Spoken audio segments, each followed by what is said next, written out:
আচ্ছা, সো এই ভিডিও তোমাদের আমি ডিএসসি 4 টা একটুখানি আরেকবার বুঝিয়ে দিচ্ছি। অনেকে বলছে দাদা বুঝতে পারেনি। অনেকে ইভেন আমাকে প্রশ্ন করছিল দাদা কটা লিখতে হবে? আহ, তো সেই ব্যাপারটা অ্যান্ড আমি এই ভিডিওতে বেসিক্যালি যেহেতু রিপোস্ট করছি আমি তোমাদের স্পেসিফিক কয়েকটা কোশ্চেন্স বলে দেবো। যদি কেউ রিস্ক নিতে চাও আমি প্রত্যেক কটা সেকশন থেকে একটা একটা করে প্রশ্ন বলবো, দেন সেগুলো করে যেতে পারো। বাট ওটা রিস্কই হয়ে যায়, নিজের এতে করে যেও। আদারওয়াইজ এক্সামের পরে আমাকে বলতে পারবে না দাদা আমি তুমি বলেছিলে তাই করেছিলাম বা কিছু। বাট আমি যেগুলো বলবো মোস্ট ইম্পর্টেন্ট প্রশ্নগুলো বলে দেবো অ্যাকচুয়ালি একটা একটা করে বলে প্রত্যেক কটা সেকশনস থেকে। এবার হচ্ছে কি যে তোমরা একটুখানি খাতা পেন নিয়ে বসো, যে কথাগুলো বলছি একটুখানি ভালো করে শোনো, তাহলে নইলে কিন্তু আরও গোলাবে। যে কথাটা বলছি ভালো করে না শুনলে কিন্তু সমস্যার মুখে পড়বে। দেখো ক্যালকাটা ইউনিভার্সিটিতে একটা প্যাটার্ন আছে। আমি যদি কোশ্চেন্স পেপারের হিসেবে তোমাদের বোঝাই তাহলে একটা বেশি সুবিধা হয়। ধরো একটা কোশ্চেন্স পেপার 2022, আর একটা কোশ্চেন্স হচ্ছে কি যে 2023, আর একটা হচ্ছে কি 2024। সো ক্যালকাটা ইউনিভার্সিটির প্যাটার্নটা হচ্ছে কি 2022-এর প্রশ্নটা 2024-এর জন্য ইম্পর্টেন্ট, 2023-এর প্রশ্নটা 2024-এর জন্য ইম্পর্টেন্ট নয়। কি বললাম? 2022-এ যে প্রশ্নগুলো এসছে দেন সেগুলো 2024-এর জন্য ইম্পর্টেন্ট, বা 2023-এর প্রশ্ন 2024-এর জন্য ইম্পর্টেন্ট নয়। এবার সমস্যাটা হয়ে গিয়েছে কি 2024-এ মানে তোমাদের এবার তোমাদের তো কোশ্চেন পেপারে পরীক্ষা হলেও কোশ্চেন পেপারে 2024 লেখা থাকবে, তো আমি সেই হিসেবে বলে দিচ্ছি। তো তোমাদের কিন্তু 2024-এ হচ্ছে কি যে দুটো পরীক্ষা হবে সেম সিলেবাসের উপরে। একটা এটা হচ্ছে কি যে সিবিসিএস প্যাটার্নদের, আর একটা হচ্ছে কি তোমাদের যেটা হবে 2024 আর একটা পরীক্ষা সেটা হচ্ছে কি যে সিসিএফ এর। তো এই যে সিবিএসএস এর কথা বললাম আমি, এই পরীক্ষাটা না হয়ে গেছে। তার মানে কি 2022-এর যে প্রশ্নগুলো ইম্পর্টেন্ট ছিল সেগুলো সিবিসিএস 2024-এ তোমাদের যে সিলেবাসটা আছে ডিএসসি 4-এর জন্য সেই প্রশ্নগুলো চলে এসছে। এবার তুমি যারা প্রথম দিকে সাজেশনস দেখছো, তোমরা একটা কথা আছে তোমাদের সবার মনে যে যে যে প্রশ্নগুলো আমি ইম্পর্টেন্ট বলেছিলাম, ধরো আফটার অ্যাপেল পিকিং থেকে তোমার ইমেজার ইম্পর্টেন্ট বলেছিলাম, ও ক্যাপ্টেন মাই ক্যাপ্টেন থেকে এলিজ ইম্পর্টেন্ট বলেছিলাম, হার্লেম থেকে রেশিয়াল ডিসক্রিমিনেশন ইম্পর্টেন্ট বলেছিলাম, ড্যাডি থেকে হচ্ছে কনফিউশন এবং feminist poem autobiographical poem important বলেছিলাম। এগুলো লিখে নাও যেগুলো যেগুলো বলেছিলাম, বলছি এগুলো কি করবে। দেন তোমাদের বলেছিলাম যাই সেপ্টেম্বর থেকে রেসিয়াল ডিসক্রিমিনেশনের পয়েন্ট অফ ভিউটা পড়বে। তারপর হচ্ছে কি তোমাদের পার্লার এটা থেকে কি বলেছিলাম যে অ্যাজ এ ডিটেকটিভ স্টোরি পড়বে। তারপর হচ্ছে কি তোমাদের O captain death of a salesman থেকে আমেরিকান ড্রিম এবং উইল লোম্যানের ক্যারেক্টারটা, ডেথ অফ এ সেলসম্যান থেকে আমেরিকান ড্রিমের কনসেপ্ট এবং উইলম্যানের ক্যারেক্টারটা, এই দুটো করতে বলেছিলাম। অ্যান্ড হচ্ছে কি ডেথ অফ এ সেলসম্যান থেকে এই ওল্ড ম্যান দ্য সি থেকে কি বলেছিলাম রিলেশনশিপ বিটুইন দ্য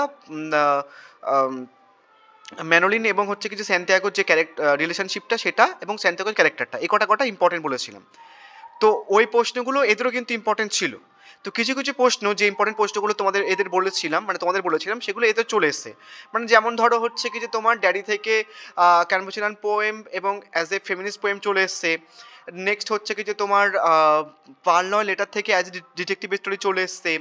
তারপরে হচ্ছে কি তোমার ডেথ অফ এ সেলসম্যান থেকে যে দুটো টপিক বলছিলাম দুটোই চলে এসছে, মানে আমেরিকান ড্রিমের কনসেপ্ট এবং উইলিয়ামের ক্যারেক্টার দুটোই চলে এসছে, ওগুলোগুলো চলে এসছে। তো ওই একটা আর সমস্যা হয়ে গেছে, দেন সেটার জন্য বেশি কনফিউশনসটা হচ্ছে ওই ব্যাপারটার জন্য। এবার একটা জিনিস বলি তোমাদের, যে প্রশ্নগুলো 2022-এর এবং যেগুলো তোমাদের বললাম সেগুলো 2022 থেকে বললাম, এবং 2022-এ যে আগে প্রিভিয়াস ইয়ার ছিল দেন সেগুলো থেকে তোমাদের ওইগুলো ইম্পর্টেন্ট বলেছিলাম। তো ওদের চলে আসলেও ওই প্রশ্নগুলো কিন্তু তোমাদেরও ইম্পর্টেন্ট। তার কারণ ক্যালকাটা ইউনিভার্সিটি এটা ঠিক নেই যে যেগুলো সিবিসি এর দিয়েছে সেটা তোমাদের দেবে না, সেটা কিন্তু মানে কনফার্ম নয়, মানে এটা বলাটা মুশকিল যে দেবে কি দেবে না। তো সেটার জন্য যে প্রশ্নগুলো আমি তোমাদের বললাম কিছুক্ষণ আগে দেন সেগুলো একটুখানি বেশি করে করবে, এবং যে প্রশ্নগুলো এই মক টেস্টের মধ্যে বলছি আমি তোমাদের, যেহেতু আমি কিছু কিছু টপিক একটুখানি মার্চ করে দিয়েছি যাতে তোমাদের ওই এদের যে প্রশ্নগুলো চলে এসছে দেন সেগুলো হয়ে যায়, এবং তোমাদের জন্য যে ইম্পর্টেন্ট প্রশ্নগুলো দেন সেইগুলো যেন হয়ে যায়। তো সেই জন্য আমি তোমাদের মক টেস্টটা কিছু কিছু প্রশ্ন মার্চ করে দিয়েছি। যেমন তুমি দেখবে যে ডেথ অফ এ সেলসম্যানের ওখানটা শুধু আমেরিকান ড্রিমের কনসেপ্টটা করতে বলেছি, এবং বলেছি যে আমেরিকান ড্রিমটা করলে উইলিয়ামের ক্যারেক্টারটা হুবাহু হয়ে যাবে, অ্যান্ড তথাকথিতভাবে হয়েও যাবে। কেননা উইলিয়ামের ক্যারেক্টারটা এবং আমেরিকান ড্রিমের কনসেপ্টটা পুরোপুরি কানেক্টেড। তুমি উইলিয়ামের ক্যারেক্টার যখন ডিসকাস করবে তখন উইলিয়ামের ক্যারেক্টার ছাড়া তুমি আমেরিকান ড্রিম ডিসকাস করতে পারবে না, বাট তুমি যখন আমেরিকান ড্রিম ডিসকাস করবে তখন উইলিয়ামের ক্যারেক্টারটা ডিসকাস করা ছাড়া পসিবল নয়। যেমন হচ্ছে কি এবার ড্যাডি থেকে চলে এসছে, কি কি চলে এসছে, ফেমিনিস্ট পোয়েম চলে এসছে, মানে সিবিসিএস দের তোমার এদের পরীক্ষাতে। এবং আর একটা হচ্ছে কি যে কনফেশনাল মোড অফ পোয়েট্রি এবং ফেমিনিস্ট পোয়েম চলে এসছে, তো ওটাও কিন্তু তোমাদের জন্য ইম্পর্টেন্ট। ঠিক আছে, ক্যালকুলেটর এটা বিশ্বাস নেই যে যেগুলো সেম ইয়ারে এদের দিয়েছে তোমাদের দেবে না, সেটা কিন্তু বিশ্বাস নেই। তাও আমি তোমাদের কিছু স্পেসিফিক কোশ্চেন্স বলে দেবো। কেউ যদি মনে করো সে যে শুধু মক টেস্ট ফলো করে যাবে তাহলেও কিন্তু হবে, কোনো সমস্যা নেই, কোনো সমস্যার মুখে পড়বে না। তার কারণ আমি এই কোশ্চেন্স পেপারটা দেখার পরেই তোমাদের জন্য মক টেস্টটা বানিয়েছি, যাতে তোমাদের কিছু সমস্যা না হয়। হ্যাঁ, কিছু কিছু কোশ্চেন্স যেগুলো সেপারেটলি দেওয়া যেত, সেপারেটলি করলে ভালো হতো, মানে যেগুলো তোমাদের মুখে বললাম কিছুক্ষণ আগে, যে যে এইগুলো এগুলো ইম্পর্টেন্ট বলেছি, দেন সেগুলো কথা বলছি। সেপারেটলি করলে ভালো হতো এবং মক টেস্ট আমি সেইগুলো দিতাম হয়তো, যদি এদের পরীক্ষার প্রশ্নটা না হতো বা কিছু। তা আমি যে মার্চ করে দিয়েছি ওইভাবে পড়লেও কিন্তু মক টেস্টে তোমরা 100% কাউন্ট পেয়ে যাবে। এবার আর একটা কথা উঠছে, সেটা হচ্ছে কি যে দাদা কটা পোয়েট্রি করব, কটা কি করব না করব। সো তোমাদের এই কনফিউশনের জন্য আমি একটা লাইভ ক্লাসও করিয়েছিলাম, দেন তারপরেও তোমরা বলছো যে সমস্যা হচ্ছে কি করব না করব, সেটার জন্য আমি তোমাদের আর একবার পোস্ট করে দিচ্ছি মক টেস্ট 2.0, যেটা আমি করি না কোনোবারে। শোনো এবার কি বলি। আর একটা জিনিস যেটা বলছি, এটা কোশ্চেন্সগুলো বলার আগে তোমরা দেখবে, যখন আমি পোয়েট্রি সাজেশন পোস্ট করছিলাম তোমাদের বলেছিলাম যে আফটার অ্যাপেল পিকিং এবং ও ক্যাপ্টেন মাই ক্যাপ্টেন, শুধু এই দুটো কবিতা পড়ে গেলেও কিন্তু হয়ে যাবে, বলেছিলাম এরকম। তো তুমি যদি সাফলির কোশ্চেন পেপার দেখো, সো যদি এটা সাফলির কোশ্চেন পেপার, তো দেখো after apple picking O captain my captain করলে হয়ে যাচ্ছিল, তো এদের দেখো সেম সেম জিনিসপত্রগুলো করেছে। এই কনসেপ্টটা তোমাদের জন্য কিন্তু ইম্পর্টেন্ট, আফটার অ্যাপেল পিকিং এবং ও ক্যাপ্টেন মাই ক্যাপ্টেন।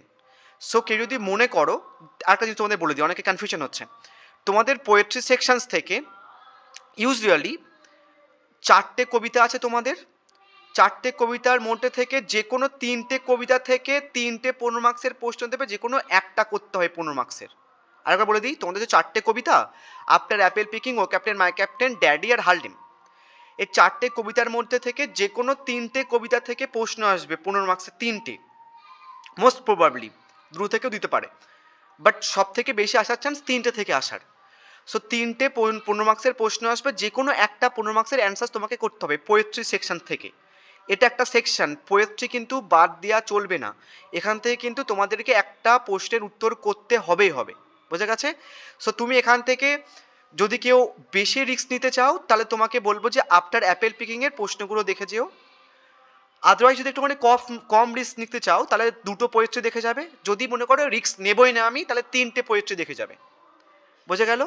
কিন্তু মোটামুটি তোমাদেরকে এখান থেকে একটা কিন্তু অ্যান্সার করতেই হয়, পোয়েট্রি সেকশন কিন্তু বাদ দেওয়া যাবে না। সো যদি কেউ একটা করতে চাও তাহলে আফটার অ্যাপেল পিকিং থেকে করে যেও, দুটো করতে চাইলে আফটার অ্যাপেল পিকিং এবং ও ক্যাপ্টেন মাই ক্যাপ্টেন করে যেও, 3টে করতে চাইলে তোমাদের ইচ্ছা, সে ড্যাডি করতে পারো আর হার্লেম করতে পারো। বাট আমি তোমাদের মক টেস্টে নর্মালি 4টে কবিতা থেকেই দিয়েছিলাম প্রশ্ন। কেন দিয়েছিলাম? তার কারণ অনেকে, আমি তো জানি না যে কার কোন পোয়েট্রিটা সহজ লাগছে, তো সেই জন্য আমি 4টে থেকেই মক টেস্টের মোস্ট ইম্পর্টেন্ট প্রশ্নটা রেখেছিলাম। ধরো কারোর মনে হচ্ছে দাদা আমার ড্যাডি সহজ লাগছে এবং হার্লেম সহজ লাগছে, যদি আমি হার্লেম না দিতাম তাহলে বলতে দাদা হার্লেম থেকে দাওনি কেন? তো সেই জন্য আমি 4টে কবিতা থেকেই রেখেছি। তো তোমার যে যে দুটো কবিতা পছন্দ বা যে 3টে কবিতা পছন্দ বা যে একটা কবিতা পছন্দ, এখান থেকে সেই কবিতার থেকে যে যে প্রশ্নগুলো দিয়েছে একটুখানি দেখেছিও। এবার হচ্ছে কি যে প্রশ্নের কথাটা আসি, ক্লিয়ার? যদি না ক্লিয়ার হয় আমাকে কমেন্ট করে জানাতে পারো, তোমাদের আমি কমেন্টে রিপ্লাই দিয়ে দেবো। তাহলে কি বললাম, যে পোয়েট্রি সেকশন থেকে 3টে প্রশ্ন আসবে, যে কোনো একটা 15 মার্কসের অ্যান্সার তোমাকে করতেই হবেই হবে। এবার কথায় আসি এখানটায়, আফটার অ্যাপেল পিকিং থেকে মোস্ট ইম্পর্টেন্ট হচ্ছে কিছু ইমেজারি। ঠিক আছে, সাফলিদের যেটা এবছরের পরীক্ষা হয়েছে তোমাদের সিলেবাসের উপরে, ওদের মেটাফোর পড়েছিল, মেটাফোর আমি সাজেশনসে রেখেছিলাম, হয়তো আমিও মক টেস্টে রাখতাম না, বাট আমি সাজেশনে রেখেছিলাম, বোঝা গেছে? তো ইমেজারিটা এবারে বিশাল বিশাল ইম্পর্টেন্ট প্রশ্ন তোমাদের জন্য। এবার ইমেজারিটা কিন্তু অনেকভাবে ঘুরিয়ে আসতে পারে। ধরো তোমাকে বললো যে ক্রিটিক্যাল অ্যাপ্রিসিয়েশন, তোমরা সবাই জানো যে কবিতার ক্ষেত্রে তুমি যদি ক্রিটিক্যাল অ্যাপ্রিসিয়েশন করে নাও, তাহলে ক্রিটিক্যাল অ্যাপ্রিসিয়েশন তো হয়ে যাবেই যাবে, আদারওয়াইজ টাইটেল হয়ে যাচ্ছে প্লাস ইমেজারিটা হয়ে যাবে। আর যদি তোমাকে বলে যে কামের দ্য সিম্বল অফ স্লিপ, এটা দিয়েও কিন্তু হয়ে যাবে। এবং হচ্ছে কি তোমার mystery of sleep and death, এবং এটা আর এটা কিন্তু একই বলতে গেলে, কোশ্চেন্সটা হয়তো তোমাদের একটুখানি ঘুরিয়ে ফিরে দিতে পারে, ওই জন্য আমি রেখেছি অর্ডার প্রশ্নগুলো। সো কিন্তু অর্ডার প্রশ্নগুলো আন্ডারলাইন করে দিয়েছি আমি, তাতে তোমাদের অসুবিধা না হয়। পরীক্ষা দিয়ে এসে বলবে দাদা তুমি তো এই প্রশ্নটা দাওনি, তুমি তো ইমেজারি দিয়েছো, ওটা কিন্তু নয়, আমি সমস্ত প্রশ্নই দিয়েছি, যেগুলো একটা অ্যান্সার করে নিলে মোটামুটি যে কটা প্রশ্ন লেখা যায় দেন সেটা কিন্তু আমি রেখেছি। ক্রিটিক্যাল অ্যাপ্রিসিয়েশনস করে নিলে তুমি ইমেজারি আসলেও লিখতে পারবে, টাইটেল আসলেও লিখতে পারবে, সিম্বল অফ স্লিপ আসলেও লিখতে পারবে, mystery of sleep and death আসলেও লিখতে পারবে, অ্যাজ এ প্যাস্টোরাল লিরিক আসলেও লিখতে পারবে, মানে আপনার apple picking as a pastoral lyric আসলেও লিখতে পারবে। যদি বলে multiple level of experience discuss করো in the point of view of after apple picking, তাহলেও কিন্তু লিখতে পারবে। অর প্রশ্নগুলোও দেখেছিও, কেউ ধরো হচ্ছে কি শুধু ইমেজারি করেছো অ্যান্ড ক্রিটিক্যাল অ্যাপ্রিসিয়েশনস আসলো, তাহলে কিন্তু লিখতে পারবে। কেউ ধরো ইমেজারি করেছো, টাইটেল আসলো, তাহলে কিন্তু লিখতে পারবে। কেউ ধরো ক্রিটিক্যাল অ্যাপ্রিসিয়েশন করেছো, ইমেজারি আসলো, তাহলে কিন্তু লিখতে পারবে, কোনো সমস্যা নেই, খুব একটা মার্কস এদিক ওদিক হবে না। তাহলে আফটার অ্যাপেল পিকিংটা ক্লিয়ার। এবার তোমাদের বিয়েতে আসি, মানে ও ক্যাপ্টেন মাই ক্যাপ্টেনে আসি। ও ক্যাপ্টেন মাই ক্যাপ্টেনের এখান থেকে সব থেকে বেশি ইম্পর্টেন্ট প্রশ্ন হচ্ছে কি অ্যাজ অ্যান এলইজি, যদি প্রশ্নটা একটুখানি টাফ করে তাহলে বড্ড জোর সিম্বল দিতে পারে ও ক্যাপ্টেন মাই ক্যাপ্টেনের। আমি কিন্তু মক টেস্টে সিম্বল মেনশনস করে নি, তাও বলে দিলাম তোমাদের। ধরো তোমাদের ও ক্যাপ্টেন মাই ক্যাপ্টেন থেকে অ্যাজ অ্যান এলইজি আসলো না, এটা বিশাল ইম্পর্টেন্ট প্রশ্ন এখান থেকে। যদি এই প্রশ্নটা না দেয়, যদি কোশ্চেন স্টাফ করে, তাহলে বলতে পারে ও ক্যাপ্টেন মাই ক্যাপ্টেনের সিম্বলগুলো ডিসকাস করো, আদারওয়াইজ বলতে পারে যে মেটাফোরগুলো ডিসকাস করো, আদারওয়াইজ ডিরেক্টলি তোমাকে বলতে পারে যে ক্রিটিক্যাল অ্যাপ্রিসিয়েশন ডিসকাস করো, আদারওয়াইজ বলতে পারে যে পেট্রিয়টিক পোয়েম ডিসকাস করো, আদারওয়াইজ টাইটেল বা ইমেজারি বা থিম। প্রত্যেক কটা কোশ্চেন্সের অ্যান্সার সেম হবে, তো তুমি যে কোনো একটা কোশ্চেন মুখস্থ করে নিলে কিন্তু হয়ে যাবে, কভার হয়ে যাবে, কোনো সমস্যা নেই। নেক্সট হচ্ছে কি যে তোমার ড্যাডি থেকে দেখো সাফরিদের কনফেশনাল মোড অফ পোয়েট্রি চলে এসেছে এবং অ্যাজ এ ফেমিনিস্ট পোয়েম চলে এসেছে। তোমাদের জন্য যেহেতু এই দুটো টপিক ইম্পর্টেন্ট ছিল, বা অ্যাজ এ বায়োগ্রাফিক্যাল পোয়েট্রি বা অ্যাজ এ সাইকোলজিক্যাল পোয়েট্রি, এই যে টপিকগুলো, এটা কিন্তু তোমাদের জন্য ইম্পর্টেন্ট, মানে অ্যাজ এ কনভেনশনাল পোয়েট্রি যেটা ইম্পর্টেন্ট, তোমাদের কিন্তু ইম্পর্টেন্ট এখান থেকে। তো তোমরা কিন্তু এই প্রশ্নটা করে নিলে, যদি তুমি মনে করো যে দাদা শুধু আমি as a conventional mode of poetry করে নেবো, তাহলে কিন্তু বাদ বাকি যে প্রশ্ন অনিজবে রাখা আছে সেটা কিন্তু হয়ে যাবে। বাট ডিরেক্টলি আসার চান্স, যদি বলো তো ডিরেক্টলি আসার চান্স কোনটা, যেমন তোমাদের বললাম যে কোন কোশ্চেন, এগুলো তো অনেকগুলো অর প্রশ্ন, এবং যেগুলো অর প্রশ্ন রেখেছি সবগুলোর answer same, to be honest. যদি বলো যে কোন প্রশ্নটা ডিরেক্টলি আসবে অল প্রশ্নগুলোর মধ্যে, তাহলে আফটার অ্যাপেল পিকিং থেকে ক্রিটিক্যাল অ্যাপ্রিসিয়েশনস অথবা ক্রিটিক্যাল অ্যাপ্রিসিয়েশনস অথবা হচ্ছে কি ইমেজারি, এই দুটো হুবাহু আসার চান্স আছে। এখান থেকে অ্যাজ এ এলিজি এবং হচ্ছে কি সিম্বল, এই দুটো প্রশ্ন হুবাহু আসার চান্স আছে, মানে ডিরেক্টলি আসবে, অ্যান্সার সেম, কিন্তু যে প্রশ্নটা পরীক্ষাতে পড়তে পারে হুবাহু সেটা কথা বলছি। এবং এখান থেকে তোমাদের হচ্ছে কি এই প্রশ্নটা, how does Sylvia Plath combine history with personal emotion in her poem daddy, এই প্রশ্নটা হুবহু আসার চান্স আছে। আদারওয়াইজ একটা জিনিস মাথায় রাখবে, যে প্রশ্নগুলো এখানটা রাখা আছে অর্ডার হিসেবে, প্রত্যেক কটা অ্যান্সার্স কিন্তু ইন্ডিভিজুয়ালি সেম। কেউ ধরো ড্যাডি থেকে তুমি টাইটেল মুখস্থ করে নিয়েছো, যদি অ্যাজ এ কনভেনশনাল মোড আসে বা অ্যাজ এ কনভেনশনাল পোয়েট্রি আসে ড্যাডি থেকে, তুমি কিন্তু লিখতে পারবে। যদি পরীক্ষাতে ড্যাডি থেকে ইমেজারি আসে, তুমি কিন্তু লিখতে পারবে।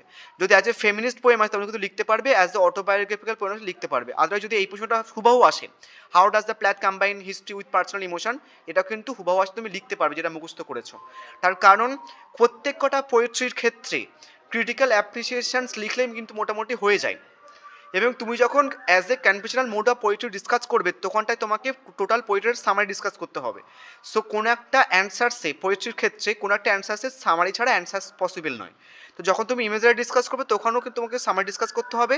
এই যে how does the Plath combine history with personal emotion, এটা করতে গেলে সামারি ডিসকাস করতে হবে। ওই জন্য প্রত্যেক কটা ইন্ডিভিজুয়াল প্রশ্ন কিন্তু অর্ডার হিসেবে রাখলেও কিন্তু প্রশ্নটার অ্যান্সার সেম হবে। বুঝতে পেরেছি? ডায়রি থেকে ক্লিয়ার? না বুঝতে পারলে কমেন্ট করো, আমি তোমাদের আরেকবার বলে দিচ্ছি। এবার এখান থেকে নর্মালি যদি বলো যে কোন প্রশ্নটা হুবহু আসার চান্স আছে, তাহলে এখান থেকে হচ্ছে কি যে পোয়েটিক স্টাইলটা, মানে হার্লেম থেকে এটা আসার চান্স আছে হুবাহু পরীক্ষাতে। বুঝে গেছে? যে অর প্রশ্নগুলো রাখা আছে সেইগুলোর অ্যান্সার কিন্তু সেম হবে। আমি জাস্ট বললাম যে কোনটা প্রশ্নটা অর প্রশ্নগুলোর মধ্যে কোনটা হুবাহু পরীক্ষাতে আসার চান্স আছে, সেটা কথা বললাম। তাহলে পোয়েটিক স্টাইলটা বিশাল ইম্পর্টেন্ট, যেটা হচ্ছে কি যে পরীক্ষাতে হুবাহু আসার চান্স আছে।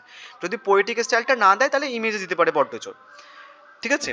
এবার তোমাকে বলেছিলাম এখানটায়, এবং আরেকটা জিনিস আমি অ্যাড করেছি, আমি ব্ল্যাক এক্সপিরিয়েন্স বা কিছু, যেটা আমি মক টেস্টের দিন অন্য একটা কোশ্চেন বা তোমার আমার যে সাজেশন সেখান থেকে বলে দিচ্ছিলাম, তাই আমি ভাবলাম যে মক টেস্টে অ্যাড করে দিই, তো এটা কিন্তু অ্যাড করে দিয়েছি। তো তুমি যদি এটা মুখস্থ করে নাও, পোয়েটিক স্টাইল বা ইমেজেস বা রেসিয়াল ডিসক্রিমিনেশন মুখস্থ করে নাও, তাহলে এখানটায় যতগুলো অর প্রশ্ন আছে, একটা অর প্রশ্ন, দুটো অর প্রশ্ন, তিনটে অর প্রশ্ন, চারটে অর প্রশ্ন, চারটে অর প্রশ্ন যে কোনো একটা আসুক না কেন, তুমি কিন্তু যেটা মুখস্থ করে নাও সেটা কিন্তু লিখে আসতে পারবে।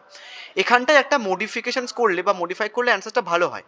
তুমি জাস্ট অ্যান্সারটা এইভাবে ডিসকাস করতে পারো বা অ্যান্সারটা এইভাবে তৈরি করে নিতে পারো যে কিভাবে পোয়েট তার পোয়েটিক স্টাইল এবং ইমেজের থ্রুতে রেসিয়াল ডিসক্রিমিনেশনটাকে ডিসক্রাইব করেছেন, সেই পয়েন্ট অফ ভিউ থেকে অ্যান্সারটা প্রিপেয়ার করে নিলে কিন্তু সুবিধা হয়। তাহলে তোমার যদি পোয়েটিক স্টাইল যদি হুবাহু দেয় বা ইমেজারি হুবাহু দেয় বা রেসিয়াল ডিসক্রিমিনেশন দেয় বা 920 ব্ল্যাক এক্সপেরিয়েন্স দেয় বা আমেরিকান আফ্রিকান যে কনসেপ্টটা দেয়, তাহলে কিন্তু তুমি লিখতে পারবে, মানে যতটা হাইয়েস্ট মার্কস দেওয়া যায় একটা পোয়েট্রির অ্যান্সার থেকে ততটা হাইয়েস্ট মার্কস তুমি পাবে। বোঝা গেছে? তাহলে ক্লিয়ার এই কোশ্চেনটা থেকে। এবার দেখো এখান থেকে কি দিয়েছিল, এখান থেকে হচ্ছে কি যে ওদের সিম্বল দিয়েছিল, যেটা নর্মালি হচ্ছে কি দুনিয়ার কেউ দেয়নি, সাজেশনসের মধ্যে রাখেও নি ইভেন। সাপ্লিদের হচ্ছে কি সিম্বল দিয়েছিল আর টাইটেল দিয়েছিল, আর আমি দুটো প্রশ্ন রেখেছিলাম সাজেশনসের মধ্যে, যেটা দুনিয়ার কেউ রাখেনি, টাইটেল আর এটা। সো ওই দুটো চলে এসেছে, ওই দুটো আমাদের করতে হবে না, টাইটেলটাও করবে না আর সিম্বলটাও করবে না। তো তোমরা কি করবে, এখান থেকে এই প্রশ্নটা শুভও করে নেবে।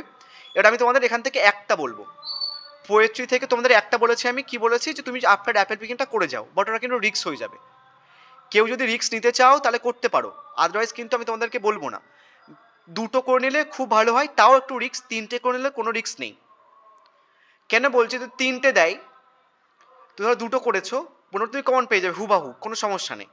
বাট যেহেতু নিউজ সিলেবাসে পরীক্ষা হচ্ছে, তোমাদের তো আগে তো 5টা পোয়েট্রি ছিল, তার মধ্যে থেকে 3টে দিত, তোমাদের তো 4টে আছে, ওই জন্য বলছি।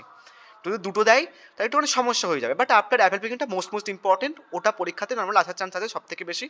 কেউ যদি রিস্ক নিতে চাও শুধু আফটার অ্যাপেল পিকিংটা করে যাও, তাহলে পোয়েট্রি থেকে একটা একদম পুরো স্ট্রিক্টলি ইম্পর্টেন্ট প্রশ্ন বলে দিলাম। এখান থেকে তুমি যদি বলো আমাকে স্ট্রিক্টলি একটা ইম্পর্টেন্ট প্রশ্ন বলে দিতে, এই প্রশ্নটা স্ট্রিক্টলি ইম্পর্টেন্ট, বাট অর প্রশ্নগুলো কিন্তু দেখে যাবে এখান থেকে।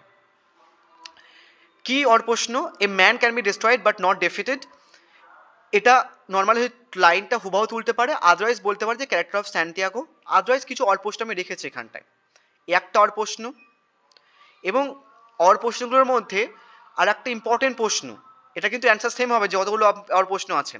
ইম্পর্টেন্ট প্রশ্নটা কি, the old man relationship with the sea. যদি প্রশ্ন কঠিন করে তাহলে এই প্রশ্নটা না তুলে এই প্রশ্নটা তুলবে, যদি বিশাল কঠিন করে তাহলে এই প্রশ্নটাও তুলবে না, এই প্রশ্ন তুলবে না, এই প্রশ্নটা তুলবে। বুঝে গেছে? যদি প্রশ্ন আরো কঠিন করে তাহলে কিন্তু ওই অল্প প্রশ্নগুলো কাজে লাগবে, যতগুলো অল্প প্রশ্ন আছে নর্মাল যুগে দেখে যাবে, আমি আর বলছি না। এখান থেকে আরেকটা প্রশ্ন দিয়েছিলাম যে স্যান্টিয়াগো ম্যানুয়েল যে রিলেশনশিপটা, সেটা বা শুধু রোল অফ ম্যানুয়েল দিতে পারে, ঠিক আছে? সো বা ন্যারেটিভ টেকনিকটাও দিতে পারে কিন্তু, বোঝা গেছে? সো দুটো করে নিলে কোনো চাপ থাকবে না। যদি মনে করো দাদা দুটো করবো না, আমি একটা করে যাও, করবো আমি এটা করে যাও, বাট একটু রিস্ক হবে হালকা, বুঝে গেছে? যদি রিস্ক নিতে চাও তাহলে করে যাও, আমাকে কিন্তু দোষ দেবে না পরীক্ষার পরে দাদা তুমি বলেছিলে বা কিছু, আমি তোমাকে মোস্ট ইম্পর্টেন্ট প্রশ্নটা বলে দিলাম। এবার তোমার উপর, তুমি একটু রিস্ক নিতে চাইলে করে যেতে পারো, ঠিক আছে? এবার হচ্ছে কি যে আমি কোন পোর্শনসটা দেখবো, এবার হচ্ছে কি তোমার স্টোরি থেকে। স্টোরিতে কোনো চাপ নেই, স্টোরির পোর্শনসের ক্ষেত্রে তুমি যদি যে কোনো একটা স্টোরি করে যাও তাহলে কিন্তু হয়ে যাবে।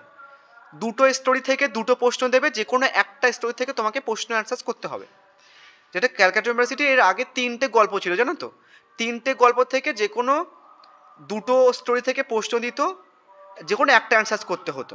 তো আই ডোন্ট থিঙ্ক যে ক্যালকাটা ইউনিভার্সিটি অতটাও টাফ করবে যে একটা স্টোরি থেকে প্রশ্ন দেবে, এটা পসিবল নয়। দূর থেকে কিন্তু প্রশ্ন তোমাদের দেবে আমার যতটুকু মনে হয়। তো তুমি দূর থেকে যেহেতু প্রশ্ন দেবে, একটা করতে হবে, তো তুমি যে কোনো একটা গল্প করে যেতে পারো, হয় এটা করো আদারওয়াইজ এটা করো। এবার প্রশ্নগুলো দেখে যাও যে অ্যাকচুয়ালি কী কীভাবে আসতে পারে। দেখো সাফলিদের যে পরীক্ষাটা হয়েছে, ওদের ডিটেকটিভ স্টোরিটা চলে এসেছে। এবার আমি তোমাদের কিন্তু প্রথম থেকে এখান থেকে ডিটেকটিভ স্টোরিটা মোস্ট ইম্পর্টেন্ট বলে আসছিলাম, তো ওটা ছাড়বে না। কেউ ধরো ডিটেকটিভ স্টোরি মুখস্থ করে নিয়েছো, তাহলে আর কোনো প্রশ্ন মুখস্থ করতে হবে না। সো প্রশ্নটা ডিটেকটিভ স্টোরি মুখস্থ করে নিলে তুমি ন্যারেটিভ টেকনিকও হয়ে যাবে, টাইটেলটা হয়ে যাবে, অ্যাজ এ শর্ট স্টোরি হয়ে যাবে, প্লাস হচ্ছে কি সিয়াকাসের ডুপিনের ক্যারেক্টারটা হয়ে যাবে, আদারওয়াইজ রোল অফ ন্যারেটারও কিন্তু হয়ে যাবে। এটা কিন্তু তোমাদের চোখে হারাবে, রোল অফ ন্যারেটার, এটাও কিন্তু ইম্পর্টেন্ট একটা প্রশ্ন, দেখে রাখবে।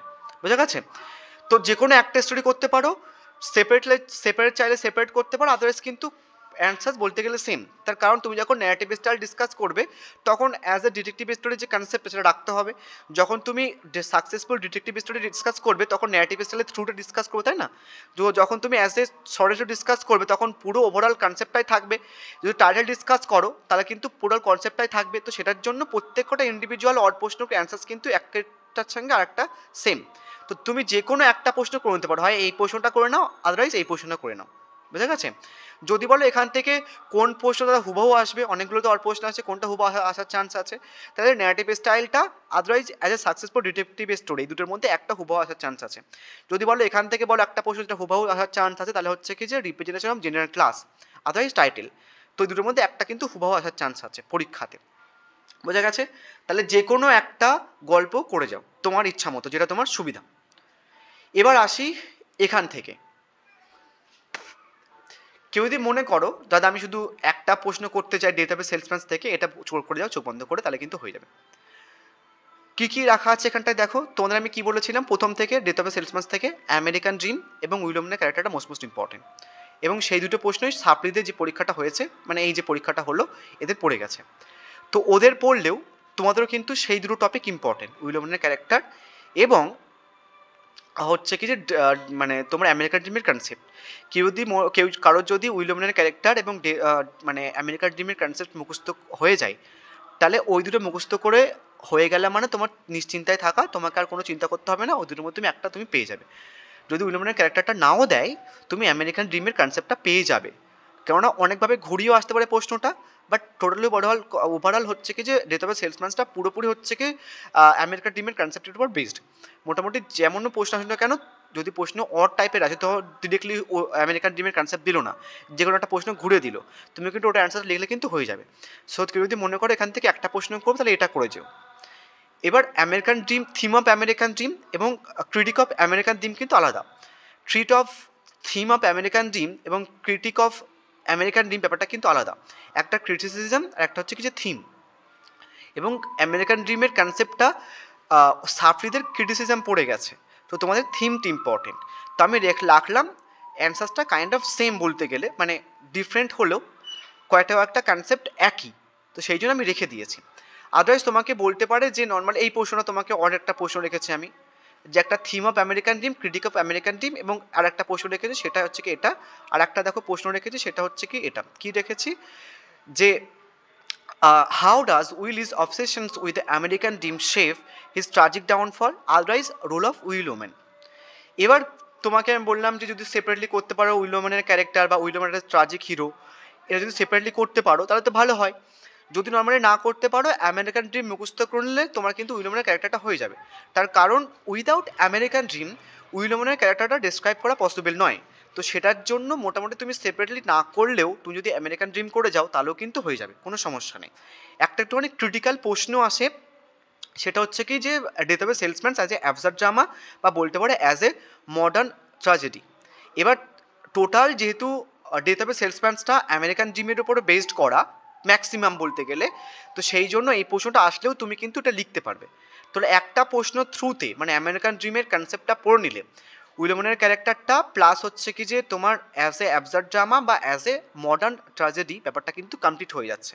তো সেই জন্য বললাম ডেথ অফ এ সেলসম্যানস থেকে তুমি যদি একটা করে নাও তাহলেও কিন্তু খুব একটা সমস্যা হবে না, একটু তো রিস্ক হতে পারে, সেটার জন্য তুমি এই প্রশ্নটা করে নিতে পারো লিন্ডা ডমিনের যে ক্যারেক্টারটা সেটা। বাট অনেকভাবে তোমাদের দিয়েছে, আমি ব্যাপারটা একটুখানি ক্রিটিক্যালভাবে দিয়েছি, ড্রামাটিক পারপাস কীভাবে নর্মালি লিন্ডা ডমিনের থ্রুতে এক্সপোজ করা হয়েছে সেটাভাবে দিয়েছি। তো এটা এভাবে করে নিলে লিন্ডা ডমিনের ক্যারেক্টারটা, তার তোমার ড্রামাটিক টেকনিক এবং ড্রামাটিক কনফ্লিক্টটা হয়ে যায়। তো সেই জন্য প্রশ্নটা এইভাবে রেখেছি আমি, বুঝা গেছে?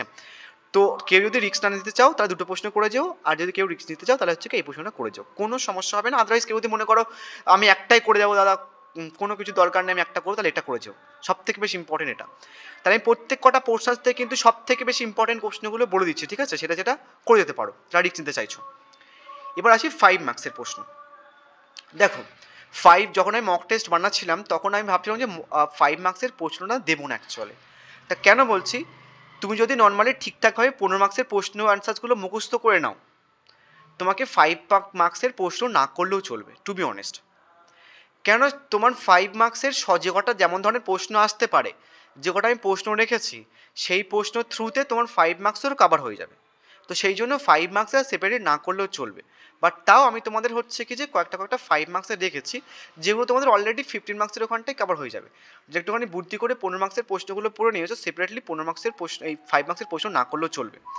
এবার তোমাদের বলি, পরীক্ষাতে 5 মার্কসের টোটাল 5টা প্রশ্ন আসবে, লিখতে হবে 3টে 5 মার্কসের প্রশ্ন, 15 মার্কস, ঠিক আছে? একটা আরেকবার তোমাদের ক্লিয়ার করে দিই, দুটো কবিতা গল্প থেকে মানে তো আরেকবার তোমাদের কোশ্চেন পেপারটা ক্লিয়ার করে দিই। টোটাল 4টে কবিতার মধ্যে থেকে যে কোনো 3টে কবিতা থেকে 3টে 15 মার্কসের প্রশ্ন আসবে, লিখতে হবে একটা। বোঝা গেল? দুটো গল্প থেকে দুটো প্রশ্ন আসবে, 15 মার্কসে লিখতে হবে একটা। বোঝা গেল? নেক্সট হচ্ছে কি তোমার ডেথ অফ এ সেলসম্যান থেকে, আচ্ছা এটা হচ্ছে কি তোমাদের ডেথ অফ এ এই old man the C, old man the sea থেকে দুটো প্রশ্ন আসবে, লিখতে হবে একটা। দুটো গল্প থেকে দুটো প্রশ্ন আসবে, যে লিখতে হবে কিন্তু একটা। বোঝা গেছে? বুঝতে পারলে? এবার পোয়েট্রি সেকশনসের এখানটায় আসি।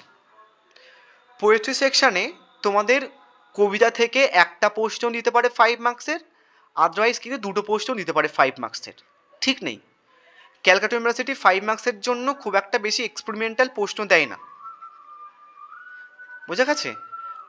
যে কোনো দুটো কবিতা থেকেও দিতে পারে 5 মার্কসের দুটো প্রশ্ন, আদারওয়াইজ যে কোনো একটা কবিতা থেকেও দিতে পারে প্রশ্ন।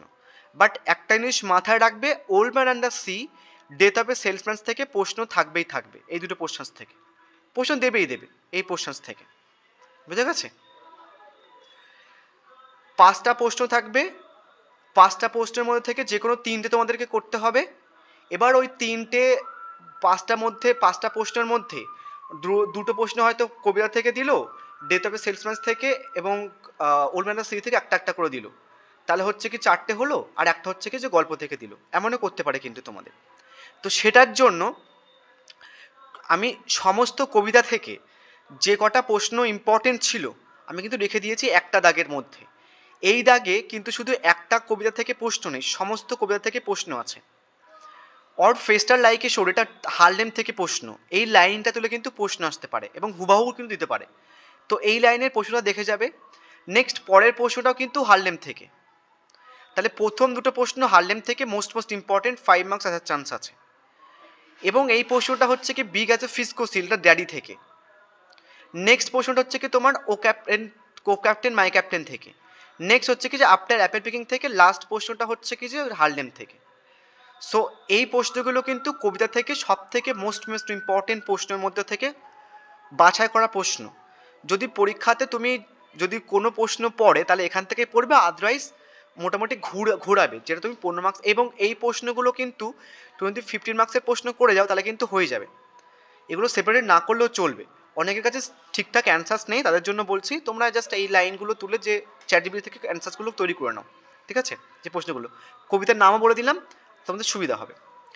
এখান থেকে মানে তোমার পার্লয় লেটার থেকে সব থেকে বেশি মোস্ট ইম্পর্টেন্ট 5 মার্কসের প্রশ্ন হচ্ছে কি লেটারের পয়েন্ট অফ ভিউটা।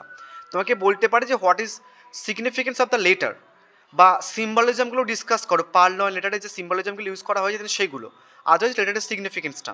আদারওয়াইজ বলতে পারে যে ওয়ার্ড, যে পার্লয় লেটারের যে ওয়ার্ডটা পার্লয়, সেটার সিগনিফিকেন্স ডিসকাস করো। তো একটাই করে নেবে অ্যান্সার্স, কেননা লেটারের সিগনিফিকেন্স পড়লে পার্লয় লেটার মানে পার্লয় মানে হচ্ছে কি তোমার চুরি হয়ে যাওয়া লেটার, মানে চুরি করা অ্যাকচুয়ালি, চুরি হয়ে যাওয়া। তো ব্যাপারটা কনসেপ্ট একই, সিম্বলিজমের কনসেপ্টে লেটারের সিগনিফিকেন্সটা পড়ে নেবে, তাহলে কিন্তু একটা পড়ে নিলে হয়ে যাচ্ছে এটা। এবং এই প্রশ্নটা তোমার 15 মার্কস কেউ যদি ড্রাই সেপ্টেম্বর করে থাকো, ওই যে প্রশ্নটা অ্যান্সার কথা বললাম, যে প্রশ্ন রাখলাম সেটা করে নিলে এটা 5 মার্কের জন্য সেপারেট না করলেও চলবে। বোঝা গেছে? এবার আসি হচ্ছে কি যে ওল্ড ম্যান দ্য সি থেকে। ওল্ড ম্যান দ্য সি থেকে সব থেকে বেশি ইম্পর্টেন্ট প্রশ্ন হচ্ছে কি এটা, what was the recurrent features of Santiago's dream. Most important 5 মার্কসের প্রশ্ন এই ওল্ড ম্যান দ্য সি থেকে। What was the recurrent feature of Santiago's dream, এটা কিন্তু মোস্ট ইম্পর্টেন্ট প্রশ্ন 5 মার্কসের জন্য। আর একটা মোস্ট ইম্পর্টেন্ট প্রশ্ন সেটা হচ্ছে কি role of sea. Old man the sea থেকে দুটো মোস্ট ইম্পর্টেন্ট প্রশ্ন হচ্ছে কি এটা 5 মার্কসের জন্য। এবং যদি পরীক্ষাতে প্রশ্ন 5 মার্কস এখান থেকে দেয় তাহলে দুটো প্রশ্নের মধ্যে থেকে দেবে, আদারওয়াইজ যেটা দেবে সেটা তুমি 15 মার্কসে যেটা মুখস্থ করছো ওখান থেকে কিন্তু পারবে। ঠিক আছে? এর বাইরে কোনো প্রশ্ন হওয়া পসিবল না, যেগুলো আমি মক টেস্টের মধ্যে রেখেছি। আর একটা প্রশ্ন আমি এক্সট্রা রেখেছিলাম, at the end of the novel while sleeping in his shack what was the old man dreaming about. এই প্রশ্নটা সেম, জাস্ট একটুখানি এলাবোরেট করে দিতে পারে তাই দিলাম। এখান থেকে হচ্ছে কি তোমাকে না করলেও চলবে 5 মার্কসের ডেথ অফ এ সেলসম্যান থেকে, তার কারণ ওখান থেকে যে প্রশ্নটা আমি বলে দিয়েছি ডেথ অফ এ সেলসম্যান থেকে 15 মার্কসের জন্য, ওটা করে নিলে হয়ে যাবে। তার কারণ উইলিয়াম কীভাবে মারা গেছিল, ডেথ অফ এই আমেরিকার ড্রিমের কনসেপ্টটা পড়লে তুমি জানতে পারবে, ওখান থেকে যে টপিকটা তুমি পড়েছো ওটা লিখে দিলে হয়ে যাবে। এবং হচ্ছে কি যে উইলিয়ামের যে অ্যাজ এ ট্রাজিক হিরো যদি সেপারেটলি পারলে করে নিতে পারো, আদারওয়াইজ ওখান থেকেও কিন্তু হয়ে যাবে। সো আই থিঙ্ক ব্যাপারটা বোঝাতে পারলাম। আমি তোমাদের জন্য আর একবার পোস্ট করলাম অ্যাকচুয়ালি মক টেস্টটা। এনিওয়েজ, আর একটা জিনিস, আমি তোমাদের হচ্ছে কি যে প্রত্যেক কটা পরীক্ষার আগে ডিএসসি 4 বলো ডিএসসি 3 বলো, হয়তো ডিএসসি 4 আগে আমি লাইভ ক্লাস নেব না, বাট ডিএসসি 3 আগে আমি কিন্তু লাইভ ক্লাস নেবো এবং সেক 3 আগে লাইভ ক্লাস নেবো, এবং তোমাদের সেক 3 খুব তাড়াতাড়ি আমি মক টেস্টটা পোস্ট করবো, হয়তো আমি কালকেই পোস্ট করবো মক টেস্টটা। ঠিক আছে? So thank you.